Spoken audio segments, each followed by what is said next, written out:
കലാസ്നേഹികളെ, നിങ്ങൾക്ക് ഏവർക്കും ഞങ്ങളുടെ സ്നേഹാഭിവാദ്യങ്ങൾ. കുന്നമംഗലം ഗ്രാമപഞ്ചായത്ത് കലാ സാംസ്കാരിക സൗഹൃദ കൂട്ടായ്മ ഇടത്തിന്റെ കലാകാരന്മാരുടെ മഹാസംഗമവേദിയിൽ ഞങ്ങൾ അവതരിപ്പിക്കുന്നു വൃദ്ധവൃക്ഷങ്ങൾ. നാടകരചന എ ശാന്തകുമാർ, പശ്ചാത്തല സംഗീതം സജിത് കുരിക്കത്തൂർ, ചമയം സോപാനം ബാബുരാജ്, വര നിതീഷ് ബൈജു, ശബ്ദലേഖനം രാജീവ് കൗതുകം, സാങ്കേതിക സഹായം കളിയരങ്ങ് കുന്നമംഗലം, രംഗത്ത് വിനോദ് പിലാശ്ശേരി, സോപാനം ബാബുരാജ്, സജീഷ് വെരട്ട്യാർ, ജലജ പ്രകാശ്. നാടക സംവിധാനം ജനാർദ്ദനൻ ചിത്തുകടവ്.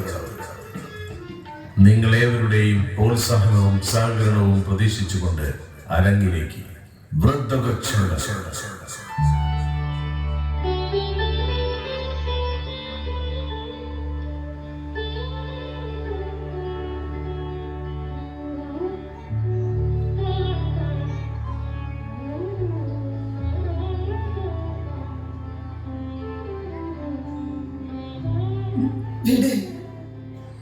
എനിക്ക് ശ്വാസം മുട്ടുന്നു. എനിക്കും സങ്കടം കൊണ്ട് വീർപ്പുമുട്ടുന്നു. എനിക്ക് നിന്നെ ഇങ്ങനെ കെട്ടിപ്പിടിച്ചിരിക്കാൻ തോന്നും മാധവേ. എന്താ മാധവേട്ട നിങ്ങളെ സങ്കടം? നിന്റെ സങ്കടം തന്നെ. മൂത്ത് നരച്ച് നമ്മുടെ വയസ്സൻ കാലം ഈ പഴയ വീട്ടില് ശ്വാസം മുട്ടുന്ന ഏകാന്തത. പറഞ്ഞത് തന്നെ പറഞ്ഞു, കേട്ടത് തന്നെ കേട്ട് നമ്മൾ മാത്രം കാഴ്ച വാങ്ങി തമ്മിൽ തെളിച്ചത്തോടെ ഒന്ന് കാണാൻ പോലും ആവാതെ. അത് പറഞ്ഞപ്പോഴാവും ഓർത്തത്. നമ്മൾ എന്തായിരുന്നു ഇത്രയും നേരം തെരഞ്ഞത്? ശരിയാ, നീ അതെവിടെയാ വെച്ചത്? ഞാനല്ല, നിങ്ങളാ. മാധവിയെ, സൂചിയിൽ നൂല് തോർക്കാനുണ്ടെന്നും പറഞ്ഞ് നീയല്ലേ അത് എടുത്തത്? ഏതോ പുസ്തകം വായിക്കാനുണ്ടെന്നും പറഞ്ഞ് അപ്പോഴേക്കും നിങ്ങൾ അത് വാങ്ങിയില്ലേ? ഈശ്വര, എവിടെയാ ഞാനത് മറന്നു വെച്ചത്? ഈശ്വരനെ വിളിക്കാതെ എവിടെയാ വെച്ചതെന്നോ കണ്ണ് തുറന്നു നോക്കി. നിനക്കും പറ്റല്ലോ അത്. നീയും കൂടി ഉപയോഗിക്കുന്ന സാധനല്ലേ അത്? ഈശ്വരം, അത് കാണാതായാല് ഇനിയുള്ള കാലം മഞ്ഞിനുള്ളിൽ കഴിയുന്നത് പോലെ ഈ വീട്ടിനുള്ളിൽ കഴിയാം. മൂങ്ങ വെളിച്ചിത്തിറങ്ങിയതുപോലെ തപ്പിത്തടഞ്ഞ് കഴിയാം. രണ്ടു പേർക്കും എവിടെയെങ്കിലും തട്ടിയും മുട്ടിയും വീഴാം. പിന്നെ കൈയും കാലും പൊട്ടി ഈ പഴയ കട്ടിലിൽ കെട്ടിപ്പിടിച്ച് കിടക്കാം. ഒന്ന് മാറി നിൽക്കുന്നു. എന്ത് പറഞ്ഞാൽ ഒരു കെട്ടിപ്പിടുത്തം. മാധവിയെ, എന്താപ്പത്? എന്ത്? ഞാനൊന്ന് തൊട്ടപ്പോഴേക്കും ഞാൻ ആലോചിക്കുക. പണ്ടൊക്കെ ഞാൻ പണിയും കഴിഞ്ഞ് വേർത്ത് കുളിച്ച് കയറി വരുമ്പോ എന്റെ വേർപ്പിന്റെ നാറ്റം പോലും വകവെക്കാതെ എന്നെ കെട്ടിപ്പിടിച്ച് അവിടെയും ഇവിടെയും. ഒന്ന് നിർത്തിയെന്ന്. കല്യാണം കഴിഞ്ഞ പുതുക്കത്തില് അങ്ങനെയൊക്കെ തന്നെയല്ലേ എല്ലാരും? ഇപ്പൊ പുതുക്കൊക്കെ പോയില്ലേ?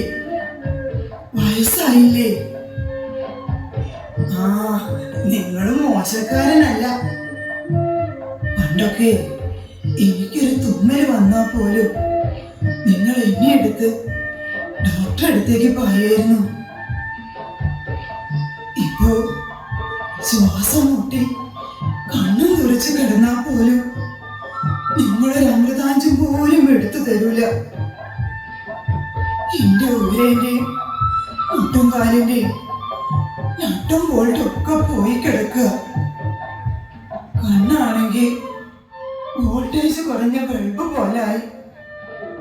ഒരു കണ്ണട വാങ്ങിത്തരാൻ എത്ര നാളായി പറയുന്നു. എടീ, നമ്മൾക്ക് രണ്ടാൾക്കും കൂടി ഒരു കണ്ണടയില്ലേ? എവിടെ അത്? അതല്ലേ നമ്മൾ ഇത്രയും നേരം തിരഞ്ഞു നടക്കുന്നത്.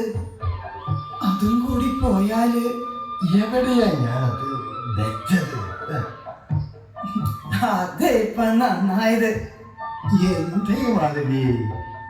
മാധവേട്ട, നിങ്ങൾ ആ കൈയെടുത്ത് ആ നെഞ്ചത്തൊന്ന് വെച്ചു നോക്കി. അവിടെ അല്ലാന്ന് ഇവിടെ. എന്റെ കണ്ണടേ, നീ എന്റെ നെഞ്ചിനുള്ളിൽ ഒളിഞ്ഞിരിക്കായിരുന്നൂല്ലേ ഇതുവരെ? എവിടെയൊക്കെ തെരഞ്ഞു നിന്നെ ഞങ്ങള്. ഇന്ന് തരീന്ന്. നീ ഇത്രയും നേരം മാധവേട്ടന്റെ നെഞ്ചത്തല്ലേ ഇരുന്നത്. ഇനി ഇത്തിരി നേരം എന്റെ മൂക്കത്തിരിക്കും. എന്തൊരു തെളിച്ചം മാധവേട്ട. എനിക്കിപ്പോ നിങ്ങളുടെ മുഖത്തുള്ള ഈ കാക്കാപ്പുള്ളി വരെ കാണാം. നീ അതിങ്ങതാ മാധവി. ഇപ്പോ നിന്റെ പുറത്തെ മുഖ് ഞാൻ ശരിക്കും കാണുന്നു. പഴയ കണ്ണടയാണെങ്കിലും ഇതിന്റെ പവർ ഇതുവരെ പോയിട്ടില്ല. ഓ മാധവി, നിന്റെ നുണക്കുഴി ഇങ്ങോട്ട് തരീന്ന്. അയ്യേ എന്റെ മാധവേട്ട, എന്തേ മാധവി? നിങ്ങളെ നരച്ച മീശയില് ഒരു കറുത്ത രോമം, ഒരഴകുമില്ലാന്ന്.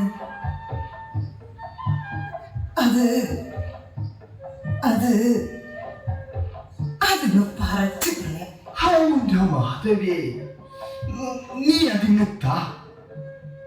മാധവേട്ട, കണ്ണട വെച്ചപ്പോ കണ്ടതുപോലെ എനിക്കിപ്പോ നിങ്ങളെ തെളിഞ്ഞു കാണുന്നില്ല. ഒരു മങ്ങല് മാത്രം. കണ്ണട ഒഴിയ എനിക്കും അങ്ങനെ തന്നെയാ. അതാ പറഞ്ഞത്, എനിക്കൊരു കണ്ണട വേണം. എടി, എന്റെ കണ്ണട നിന്റെയും കൂടെ കണ്ണടയല്ലേ? നിന്റെ കണ്ണിനും എന്റെ കണ്ണിനും ഒരുമിച്ചല്ലേ കാഴ്ച പോയത്? നമുക്ക് രണ്ടുപേർക്കും കൂടി ഒരു കണ്ണട മതി. കാണേണ്ടതൊക്കെ ഈ കണ്ണടയിൽ കൂടി നമുക്കൊരുമിച്ച് കാണാം. ഇത്രയും കാലം ഒരു കണ്ണ് പോലെ കഴിഞ്ഞതല്ലടി നമ്മള്. എനിക്ക് നിന്നെ മതിമറന്ന് കാണാൻ പൂതി തോന്നുമ്പോ ഞാൻ ഈ കണ്ണട വെക്കും. നിനക്കെന്നെ തെളിഞ്ഞ് കാണണം തോന്നുമ്പോ നീ ഈ കണ്ണട വെച്ചോ.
അമ്മ പഴയ സാധനങ്ങൾ എടുക്കാനുണ്ടോ? നല്ല വില തരാമ്മ. ഇങ്ങ ആരും ഇല്ലേ? എപ്പ വന്നാലും ഇങ്ങ ആരുമേ ഇല്ല.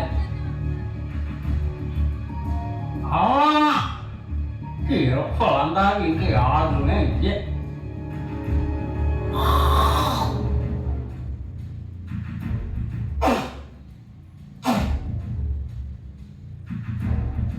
அம்மா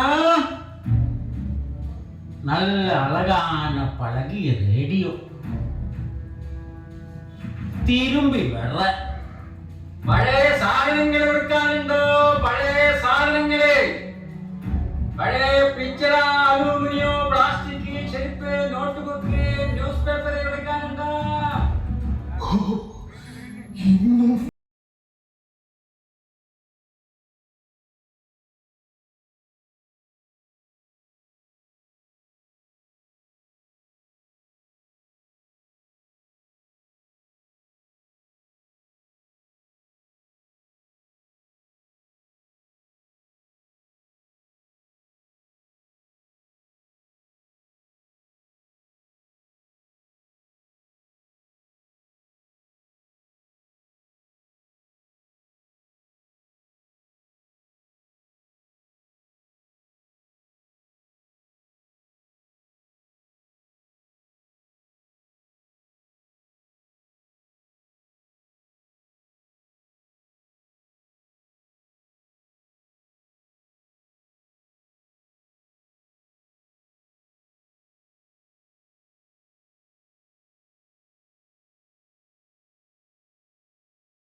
മുറ്റത്തെ മൂവാണ്ടൻ മാവ് മുറിച്ച് എന്റെ അച്ഛൻ ഉണ്ടാക്കി തന്നതാ ഇതൊക്കെ. എന്റെ കുട്ടിക്കാലത്ത് ഈ മുറ്റത്തൊരു മൂവാണ്ടൻ മാവുണ്ടായിരുന്നു. ഒരു തടിയൻ മാവ്. അതിന്റെ കൊമ്പുകൾ അച്ഛന്റെ കൈത്തണ്ടകൾ പോലെ തടിച്ചുരുണ്ടതായിരുന്നു. മാമ്പഴക്കാലമായാൽ സ്വർണ്ണ നിറമുള്ള മാമ്പഴക്കുലകൾ നീട്ടി ആ മൂവാണ്ടൻ മാവ് എന്നെ മാടി വിളിക്കുമായിരുന്നു.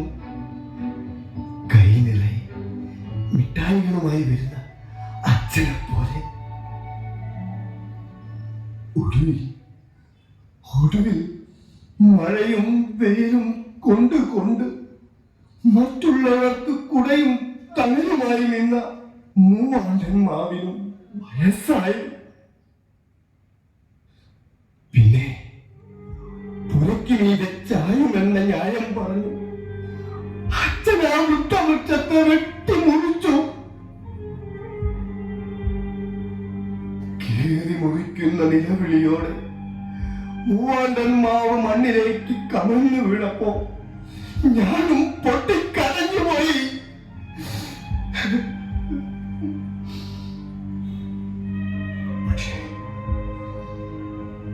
പക്ഷേ ജീവനറ്റാലും വൃക്ഷങ്ങൾ നമ്മോടൊപ്പം ഉണ്ടാകും. കട്ടിലും തൊട്ടിലുമായി, മേശയും കസേരയുമായി, വാതിലും ജനലുമായി ആ മൂവാണ്ടൻ മാവ് ഇപ്പോഴും എന്റെ കൂടെ തന്നെയുണ്ട്. ഇതൊന്നും ഞാൻ ആർക്കും വിട്ടുകൊടുക്കില്ല.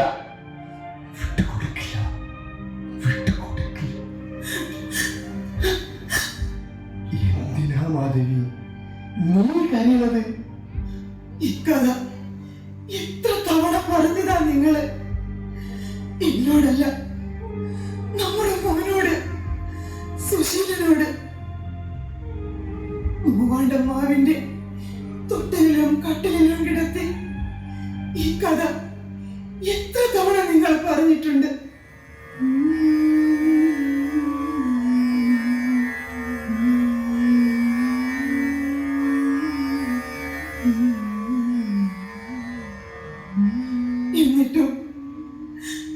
എന്നിട്ടും അവൻ, നമ്മുടെ മോൻ. അതോർത്താ നീ കരയുന്നത്? സാരല്ല, നമ്മൾ തെറ്റൊന്നും ചെയ്തിട്ടില്ലല്ലോ.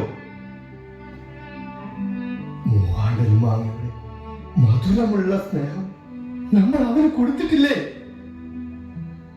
ചോര നീരാക്കി പോറ്റി വലുതാക്കിയില്ലേ? നമ്മൾ തെറ്റൊന്നും ചെയ്തിട്ടില്ല മാധവി, നമ്മൾ തെറ്റൊന്നും ചെയ്തിട്ടില്ല. തെറ്റൊന്നും ചെയ്യാതിരുന്നിട്ട് അവൻ എന്തിനാ നമ്മളോട് ഇങ്ങനെ? അത് അവനോട് ചോദിക്കണം. ചോദിച്ചപ്പോ ഒരു ഉത്തരവും തരാതെ പോയില്ലേ അവൻ? പോയിട്ടില്ല. അവൻ ചുറ്റിപ്പറ്റി നമുക്ക് ചുറ്റുമുണ്ട്.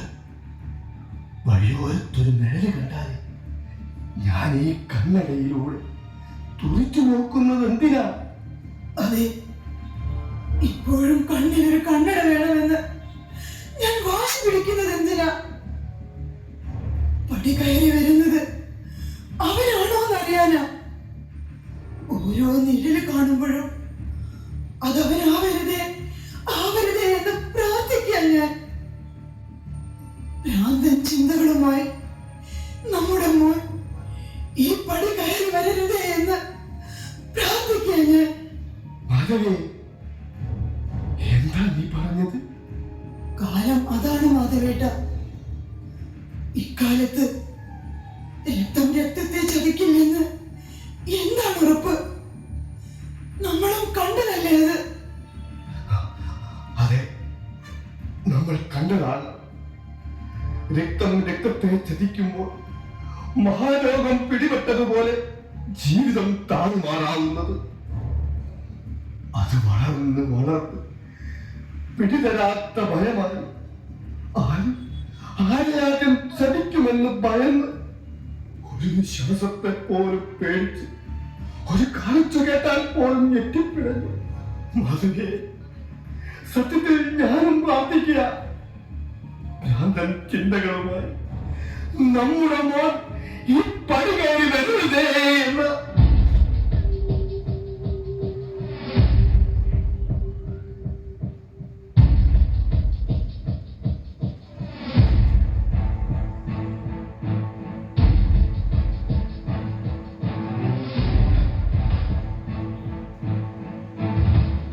ഈ നാടകത്തിലേക്ക് കയറി വരാൻ എനിക്ക് ഒട്ടും താല്പര്യമില്ലായിരുന്നു. സൈഡ് കപ്പിന് അരികിലിരുന്ന് വെറുതെ നാടകം കാണാനായിരുന്നു എനിക്ക് താല്പര്യം. പക്ഷേ എന്നെ പറ്റി പേടിപ്പെടുത്തുന്ന ഒരു ചിത്രം ഈ കഥാപാത്രങ്ങൾ നിങ്ങൾക്ക് തന്നപ്പോ തീർച്ചയായും എന്റെ നിരപരാധിത്വം തെളിയിക്കണമെന്ന് എനിക്ക് തോന്നി. അതുകൊണ്ടാണ് വന്നത്. ഞാൻ സുശീലൻ, ഇവരുടെ മകൻ. മാതാപിതാക്കൾക്ക് വയസ്സാകുമ്പോൾ മക്കൾക്കാവുന്നു വീടിന്റെ അധികാരം. പിന്നെ അവർ തീരുമാനിക്കും വീട് എങ്ങനെയാവണമെന്ന്. അത്രേ ഞാനും ചെയ്തുള്ളൂ. ഒരു സാധാ കുടുംബ നിയമം. റോഡരികിലെ ഞങ്ങളുടെ ഈ പഴയ വീട്, പഴയ വീട്ടിലെ കുറെ പഴയ സാധനങ്ങൾ, പഴയതെല്ലാം പൊളിച്ചു വിറ്റ് പുതിയതൊന്നും ഉണ്ടാക്കണമെന്നേ ഞാൻ ആഗ്രഹിച്ചുള്ളൂ. പഴയതിനൊക്കെ നല്ല വില കൂടിയ സമയമാ. വില കിട്ടുമ്പോഴേ എന്തും വിൽക്കാവൂ. പഴകിയതും ദ്രവിച്ചതുമൊക്കെ ഒരു ഭാരമാവാതെ ഒഴിവാക്കണമെന്നല്ലേ? അത്രേ ഞാനും ആലോചിച്ചുള്ളൂ. ഒരു സാധാ പ്രകൃതി നിയമം. പക്ഷേ അച്ഛനും അമ്മയും സമ്മതിക്കണ്ടേ? ഗുരുകാരണവന്മാർ ചോര നീരാക്കി ഉണ്ടാക്കിയ വീടാണിത്. അവരുടെ സ്വപ്നങ്ങൾ ഉറങ്ങുന്ന മണ്ണാണിത്. ആട്ടിയുറക്കി സ്വപ്നം കാണിച്ചു വലുതാക്കിയ തൊട്ടിലും കട്ടിലും വെച്ചു വിളമ്പിയ പാത്രങ്ങളാണിത്. ഒന്നും പറിച്ചെറിയാൻ പറ്റില്ലെന്ന്. ഇതൊക്കെയാണ് ഇവരുടെ വികാരങ്ങൾ. പുതിയ കാലത്ത് പുതിയ സ്വപ്നങ്ങളും രീതികളും. അതിനോടവർ പൊരുത്തപ്പെടാതിരുന്ന നേരത്ത് ഞാനൊരു ചെറിയ സൂത്രം കാണിച്ചു. അവരുടെ ഇടത്തെ പെരുവിരൽ തുമ്പിൽ ഇത്തിരി മഷി പുരട്ടി ഞാനൊരു കയ്യൊപ്പ് വെപ്പിച്ചു. എല്ലാം എനിക്ക് എഴുതി തന്നുവെന്ന ഇഷ്ടദാന പത്രത്തിൽ.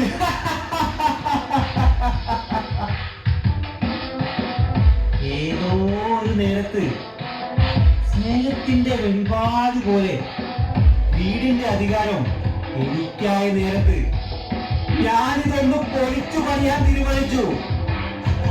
അതിനുശേഷം ഇവർ ഉറങ്ങുമ്പോഴും കണ്ണട വയ്ക്കും. ഇതിനാണിവർ രക്തത്തെ ചതിച്ചു എന്ന് പറയുന്നത്. എല്ലാം ഒന്ന് പുതുക്കി പണിയാൻ ഞാനെടുത്ത തീരുമാനം നന്മയോ തിന്മയോ അല്ല. അച്ഛൻ പറയുന്നതിലും കാര്യമില്ലാതില്ല. പക്ഷേ നല്ല കാര്യങ്ങൾ കുറെ കൂടെ നല്ല കാര്യങ്ങൾക്ക് വഴിമാറി കൊടുക്കണമെന്നല്ലേ? അധികാരം അവരുടെ കയ്യിലാണോ? അവരല്ലേ തീരുമാനിക്കുക നല്ല കാര്യങ്ങൾ ഏതെന്ന്.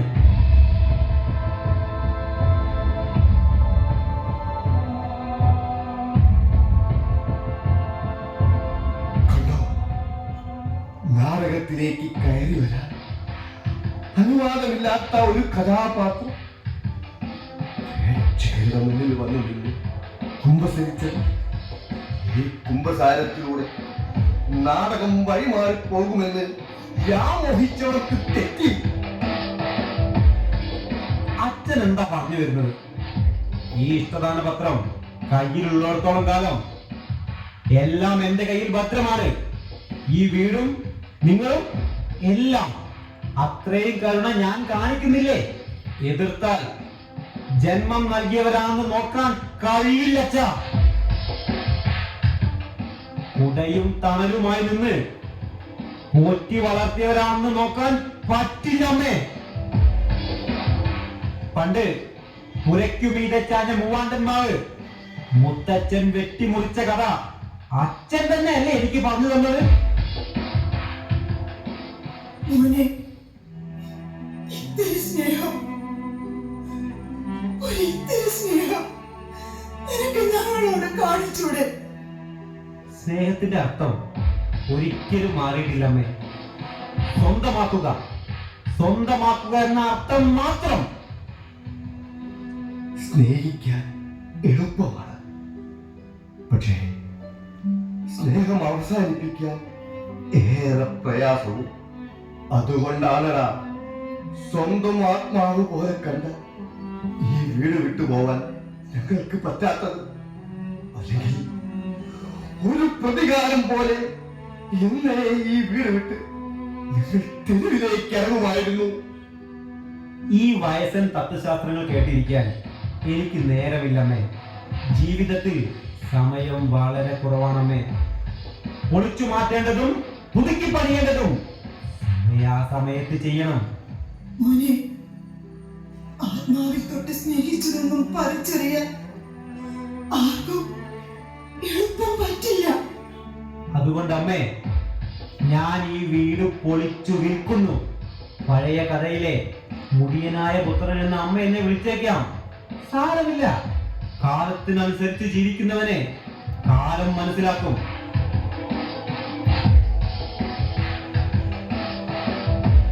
ആ പിന്നെ അമ്മേ, പുതിയ വീട്ടിൽ നിങ്ങൾക്കൊരു മുറിയുണ്ടാകും. പഴഞ്ചൻ ഗന്ധങ്ങളില്ലാത്ത സുഗന്ധം പരത്തുന്നൊരു മുറി. എന്താ, അതുപോലെ? അല്ലെങ്കിൽ ഏത് നിമിഷവും സ്വയം പുറത്തു പോകാം.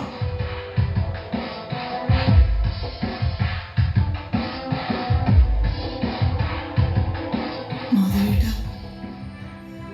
അവനോ ശരി, നമ്മളോ ശരി? നിനക്കെന്ത് തോന്നുന്നു?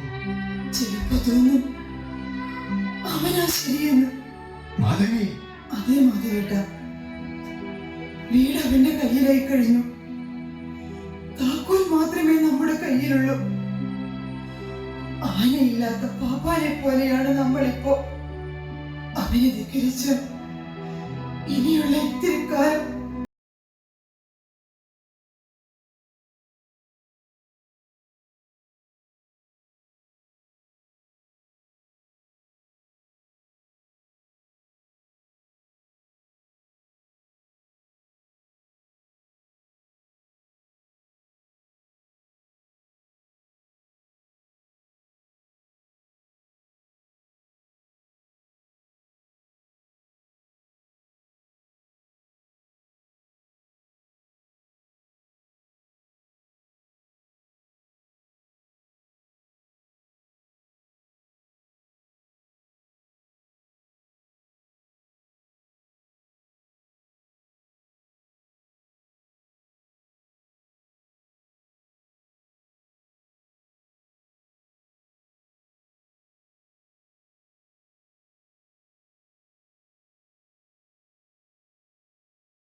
ഇവിടെ പഴയ സാധനങ്ങൾ കൊടുക്കാറുണ്ട്. വേഗം വന്ന് എടുത്തുകൊണ്ട് പോയിക്കോ. ഞാൻ തന്നെ നിനക്കെന്നെ പൊതിഞ്ഞു കെട്ടി തരിക. കൊണ്ടുപോയിക്കോ, വേഗം വന്ന് കൊണ്ടുപോയിക്കോ, കൊണ്ടുപോയിക്കോ. മാധവേട്ട, എന്ത് ഭ്രാന്താ നിങ്ങളെ കാണിക്കുന്നത്? അച്ഛാ, എന്താ ഇത്? വെറുതെ ആളുകളെ കൊണ്ട് പറയിപ്പിക്ക. വീട്ടിനുള്ളിലെ കാര്യങ്ങൾ വീട്ടിൽ തന്നെ പറഞ്ഞു തീർക്കണം. അച്ഛൻ എന്താ വേണ്ടത്? പറ. പറയാനൊന്നുമില്ല, പക്ഷേ ഒന്നറിയാനുണ്ട്. എന്ത്? ഈ വീട് പൊളിച്ചു പണിയുമ്പോ എന്തൊക്കെ തള്ളും, എന്തൊക്കെ കൊള്ളും. ഈ വീട് പൊളിച്ചു പണിയുമ്പോ എന്തൊക്കെ തള്ളണം, എന്തൊക്കെ കൊള്ളണം. പണ്ട് മുത്തച്ഛൻ ചെയ്തതുപോലെ പുരയ്ക്കുമീതെ ചാഞ്ഞാൽ